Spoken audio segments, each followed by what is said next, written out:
Good evening, everyone. My name is Kevin Bristow, and I'm the coordinator for the Guardian Scholars Program here at UC Merced. I'm glad that you could all join us. If you would please hold all your questions till the end. I will be more than happy to get them. So, as I hope all of you know, Guardian Scholars is a program designed to assist current and former foster youth that attend not just UC Merced, but a variety of community colleges and universities and across the state as well as the nation. So these programs started back in 1998 at Cal State Fullerton, and as of today there are probably well over 100 different programs at community colleges, CSUs, UCs, and private institutions throughout the state. We all tend to go by somewhat similar names, but some are different. Quite a few programs are called Guardian Scholars, but others may be known as Renaissance Scholars or Promise Scholars or ACE Scholars, just to name a few. The important thing to remember about these programs is that we're all completely grant and donation funded. So that means based upon the actual funding that your school of choice is receiving, you will definitely receive differing services and benefits based upon their ability to provide them. So what I'm going to do is talk mostly today about UC Merced and the specific programs and services and benefits that we can offer you. Now, in order to be eligible for our program, you only need to meet one of a few requirements. It's nice if you meet more than them, and actually if you don't meet any of them for a lot of extenuating reasons, you can still be considered for admission into the program. The most important thing, though, is that you need to be enrolled at UC Merced and have submitted your Statement of Intent to Register, better known as an SIR. Now, the only other requirement you need to meet is to have been in court foster care on your 18th birthday. Even if you're not, well, if you are currently in foster care over the age of 18 receiving AB 12 funding, that would qualify you as well. Also, being a recipient of the Chafee Grant would qualify you, and or being independent living program eligible, better known as ILP or ILSP, in your respective counties. And hopefully all of you are connected with those folks because they can definitely help you out a whole lot as well. So a common misconception is that Guardian Scholars is an admissions program. That's false. So unfortunately, we are not able to provide any type of special or exceptional admits to any students. What we can do, though, is help you out to the best of our ability once you are here. So in order to apply for the program, as I mentioned before, you do need to have submitted your SIR. In addition to that, we would need some form of dependency verification that you were in foster care placement, and that's going to be necessary not just for us but for the financial aid office as well to determine that you're an independent student. So usually you can double up those documents and have one that covers both. In addition, a letter of recommendation would be nice. It could be really from anyone that you know that knows you well enough to speak on your ability to benefit from this program and maybe some of the obstacles that you've overcome.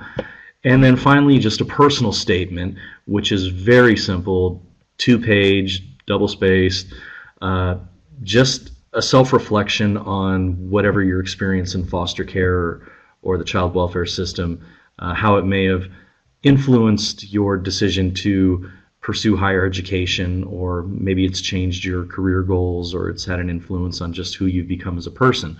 We just want to learn a little bit more about you in that regard. And then participating is very easy. We don't demand a whole lot other than you pass your classes, because keeping your grades up is fundamental to being able to actually stay in school and get your financial aid and have a place to live and all those good things that kind of fall apart if you don't keep your grades up. I do ask that you meet with me once or twice a semester so that I can keep track of how you're doing, and if you have any issues that are giving you trouble that I can help you out with, then I want to make sure that we get on that as soon as possible. We do a lot of events throughout the year, so attending our events is definitely something that we would expect. Although we are understanding you are grown-ups and you have responsibilities, some of you may have children, or you work, or you live far away. So these are things that we definitely will work with you on, but when you are available, we do like to see you. And then the final thing would be just assist your other guardian scholars with whatever it is they may need. And you may not know what that is until it actually presents itself, but we like to develop a community of like-minded, caring individuals here that can take care of each other as some sort of a family, even if we may not have family of our own. So the benefits and services that you can receive as a Guardian Scholar are pretty numerous, so we'll go through them one by one.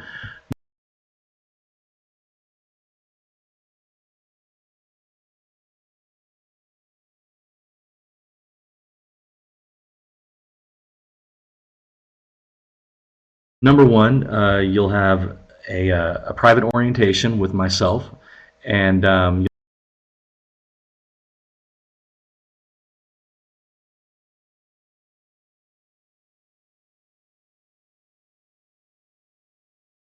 you'll also get a welcome package. So you'll learn all of the things that you're learning in this video, as well as a lot more detail.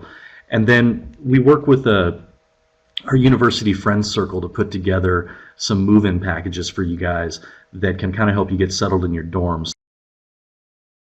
So that would include a bunch of toiletries,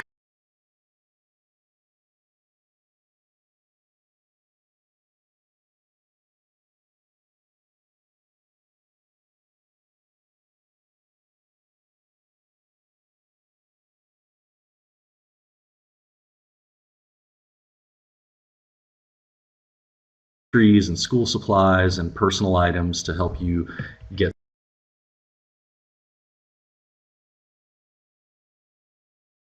settled and feel more comfortable.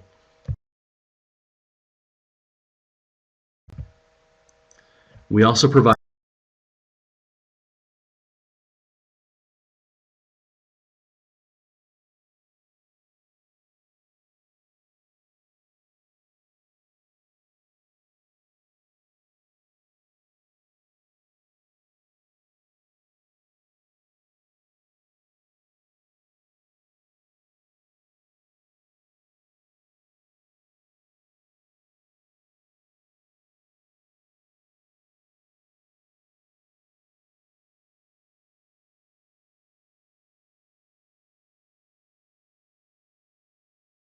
priority registration for all of our enrolled students,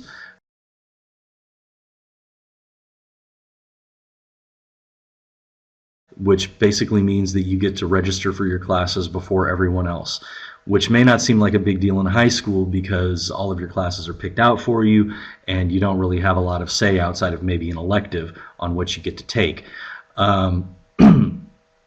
That being said, once you get to college, that changes drastically because there's a lot of impacted classes. There's always more people that want to be in a class than are able to fit into a class.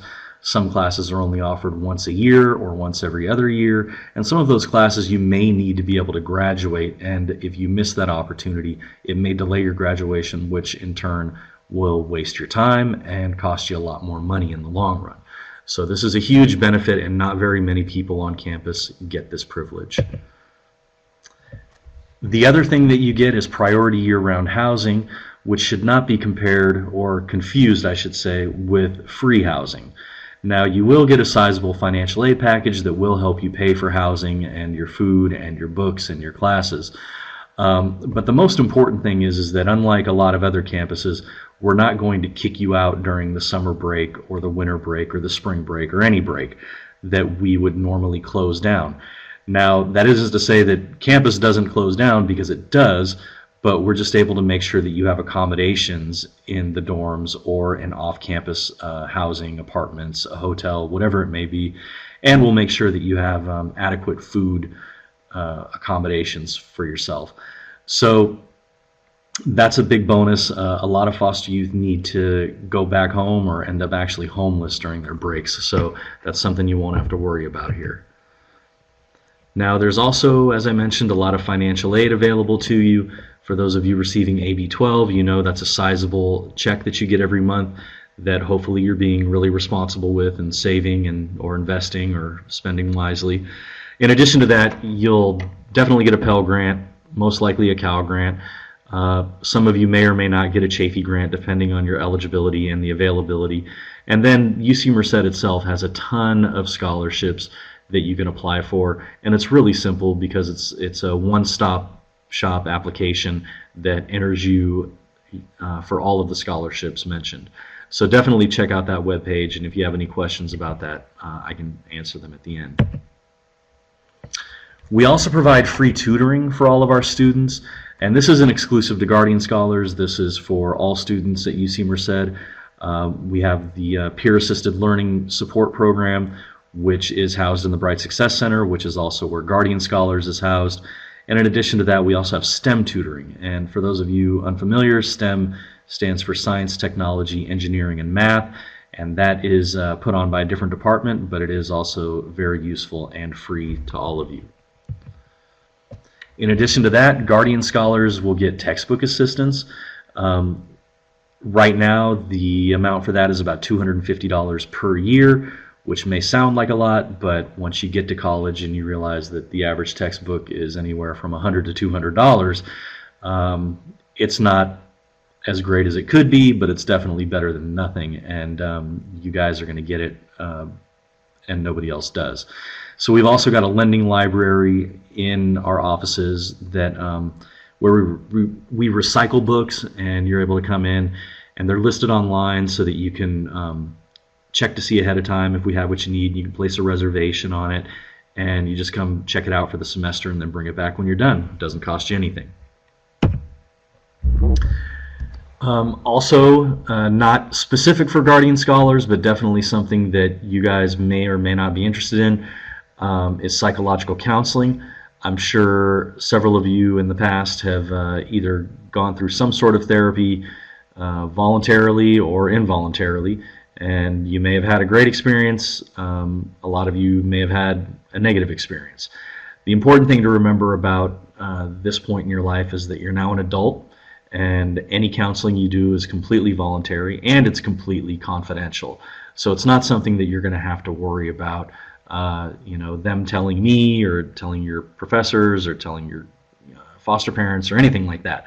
So, but mental health is definitely one of the more prominent issues that a lot of foster youth face.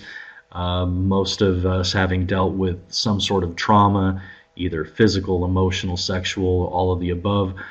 And those things can cause a lot of harm in our lives if we don't take care of them properly. So I always am a proponent of getting, your mental health in order, because all things stem from that.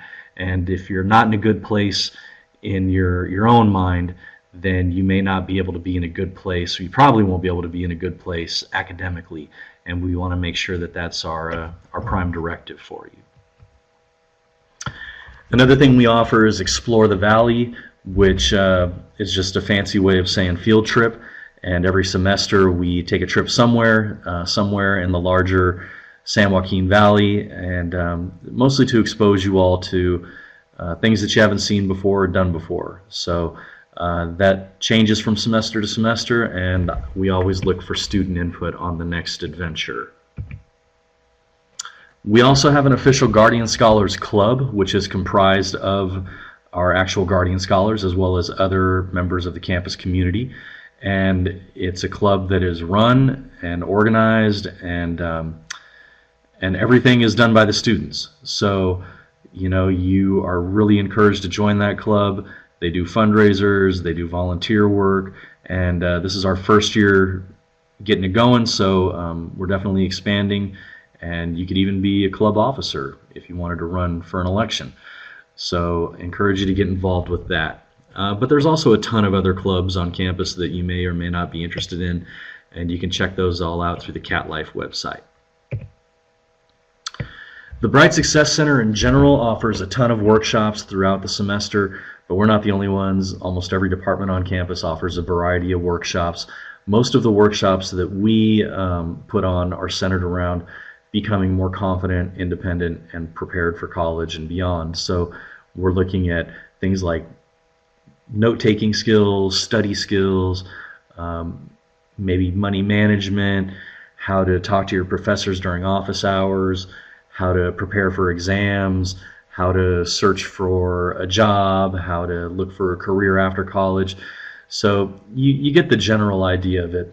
And those workshops, there are some that we do every semester, and then there's others that we come up with new every semester. So be sure to check for those.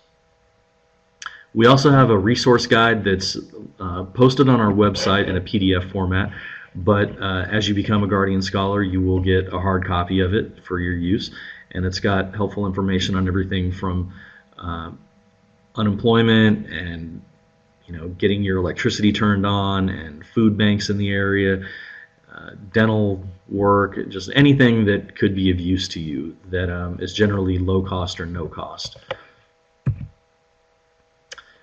So I often say that I'm not just the coordinator of the program, but I'm also your liaison.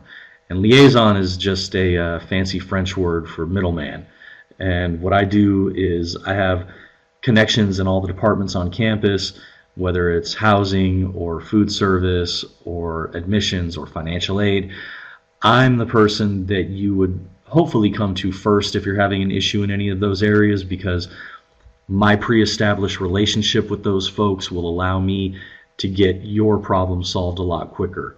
So these people all know who I am, they know the population I work with, and they know that the university definitely wants to help you guys out in a much more proactive way than the average student. So if there's any way that I can help you out, even if I can't help or you don't think I can help, it never hurts to ask, and you never get what you don't ask for. So definitely let me know. In the Bright Success Center, we also have academic and life skills counseling. I myself am not an academic advisor, but we do house 2 academic advisors for undeclared students, and they're a great help, and I do work closely with them to make sure that we're all on the same page with your academic goals. Me personally, I do more of the life skills counseling. So as I was just talking about with the liaison services, if there's any kind of an issue that you're facing that is stressing you out, or you're just not sure how to get past it, and even if it's a personal matter, a relationship matter, or family matter, or something of that nature, you're more than welcome to come talk to me. I'm not a professional therapist, so if it's something beyond my capacity, I will generally refer you to our counseling and psychological services that I spoke about earlier. But I have seen a lot. I grew up in foster care myself, and I've been working with foster youth for close to 20 years. So there's not a whole lot that I haven't seen or done that's going to shock me, and I will always do my best to give you, just to keep it real with you, to not sugarcoat it, obviously not hurt your feelings, but also tell you maybe the things that you want to hear, or not the things you want to hear, but maybe the things you need to hear. So, feel free to come to me about whatever it is you need. Mentioned earlier, there's definitely scholarships available to you, but as a Guardian Scholar, you're also eligible for emergency financial assistance, and I tend to leave that pretty well undefined, because you never really know what's an emergency until it happens. So again, you don't get what you don't ask for. I may not be able to help you in every scenario, but I'll be honest with you about that, and I won't promise you something I can't deliver. But if there's, something, for example, like you don't have your health insurance yet and you need glasses to be able to see in class, that's something we can definitely help you out with. If you need a suit for a job interview and you don't have one, then that's something we can help you out with. And as long as you're not coming and asking for $10,000 for something outlandish,